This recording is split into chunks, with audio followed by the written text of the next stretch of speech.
Salut à tous! Aujourd'hui on se retrouve pour une nouvelle vidéo. Bon, certes, confiné, mais la machine qui s'aime n'a pas fini de tourner et aujourd'hui on va parler du droit à l'avortement en Pologne parce que c'est la news que vous avez choisie.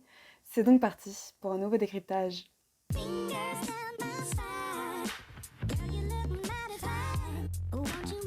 L'IVG, interruption volontaire de grossesse, devient quasiment illégale en Pologne. Je m'explique. Il y a 2 semaines, le tribunal constitutionnel a donné son feu vert pour interdire d'avorter en cas de malformation du fœtus. Sauf qu'en Pologne, ça représente 98% des cas d'avortement.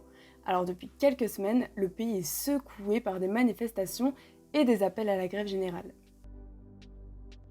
Il faut savoir que la Pologne est l'un des pays les plus restrictifs en matière d'avortement en Europe. Par exemple, en 2019, seulement 1100 IVG ont été pratiqués légalement, un nombre vraiment faible quand on sait que le pays compte près de 38 millions d'habitants. Depuis 1993, on a le droit d'avorter en Pologne pour seulement 3 raisons. La première étant grossesse provoquée par un viol ou inceste, la deuxième risque pour la vie ou la santé de la femme enceinte, et la dernière malformation du fœtus. Mais selon la présidente de la Cour, Julia Przyłębska, cette dernière disposition légalisait des pratiques eugénistes à l'encontre de l'enfant à naître dans le déni du respect de la dignité humaine. En gros, d'après son raisonnement, une forme de discrimination clairement interdite. Depuis son arrivée au pouvoir en 2015, le parti Droit et Justice a fait de la restriction de l'avortement l'une de ses priorités. L'interdiction d'avorter en cas de malformation du fœtus, en fait, le tribunal en parle depuis 2016, mais il s'était toujours heurté à des manifestations, comme on peut en voir aujourd'hui. Pour en arriver à ses fins, quand le parti arrive au pouvoir en 2015, il va purger le tribunal en renvoyant même des juges encore en exercice. Pour ça, l'Union européenne, en 2017, va attaquer Varsovie pour non-respect des règles garantissant l'état de droit.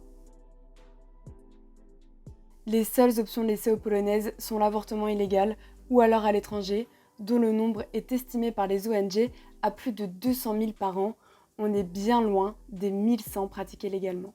Le commissaire aux droits de l'homme du Conseil de l'Europe dénonce dans un communiqué une violation des droits de l'homme, alors que la présidence polonaise a, elle, exprimé sa satisfaction après le jugement du tribunal.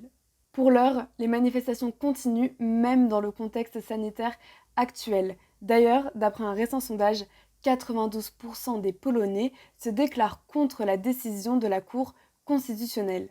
Le tribunal, lui, ne semble pas vraiment vouloir revenir sur sa décision. Merci à tous de nous avoir suivis, on espère que vous en avez appris un peu plus. Et puis on se retrouve comme d'hab la semaine pro pour décrypter ensemble l'actualité. En attendant, restez chez vous et surtout prenez soin de vous. Salut!